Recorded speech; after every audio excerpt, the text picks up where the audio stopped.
Now, Clackamas County isn't the only part of the state where it really kind of seems like leaders are just ignoring or maybe not paying close enough attention to what's happening in our hospitals. We saw that at this week's Board of Commissioner meeting in Josephine County, which is, along with the rest of Southern Oregon, being hit extremely hard by this COVID surge. Doctors at this very meeting told the commissioners that the county's low vaccination rate is what's causing the surge. But that didn't stop Commissioner Herman Bertschuger, the former Senate Republican leader, by the way, from saying this. We know that we've been making cannabis raids, and we know that we have been finding a high amount of, I guess you could consider them farm workers or immigrant workers, or they're non-speaking workers that are working in these grow sites. 95% of them, I'm told, do not speak English, or at least they say they don't speak English, and they do not have identification. If you look at statistics of people that are coming over the southern border, you're looking at numbers anywhere from 25 to 50% have COVID. Okay, I'm going to stop you right there.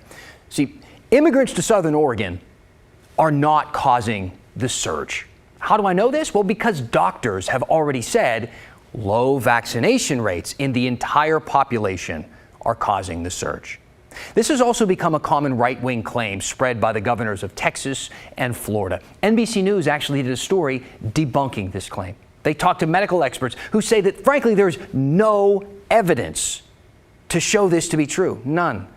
While some people who are crossing the border may have COVID, of course that could be true. That is not what's overwhelming our hospitals right now. It is low vaccination rates in many areas of the country and the highly infectious Delta variant that's quickly spreading to mostly unvaccinated people. And again, that's what's happening in Southern Oregon right now. I talked to Jefferson Public Radio reporter April Ehrlich, who covered this board meeting. It seems like this all kind of goes hand in hand with the general feeling of kind of being wary of government regulation. A lot of folks in Josephine County oppose taxes. They oppose any sort of regulation on, what they consider to be their personal freedoms, which they think, wearing face masks and getting a vaccine and having to close certain businesses during a pandemic, in their eyes, infringes on their personal freedoms.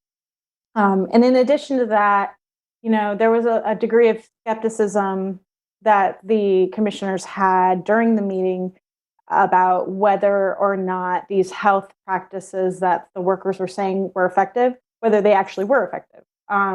So there was, for instance, Herman Bertschuger Jr. brought up this over this weekend. Somebody died. 2 people died, from the coronavirus. One was vaccinated, one was unvaccinated. And he said, in my eyes, that's 50-50. So what's the point of getting the vaccine? But, then the health workers came out and said, well, actually, if you look at the numbers, about 95% of everybody who's died was unvaccinated. So, as you can see, there's still a misunderstanding about this virus. There's still a misunderstanding about this vaccine. And we are seeing those communities where the misunderstanding is maybe most obvious. Those are the ones that appear to be suffering the most. I mean, the morgue in Grants Pass says it's full right now from a surge in COVID deaths. They're planning to order refrigeration trucks to park outside of for the overflow of bodies there.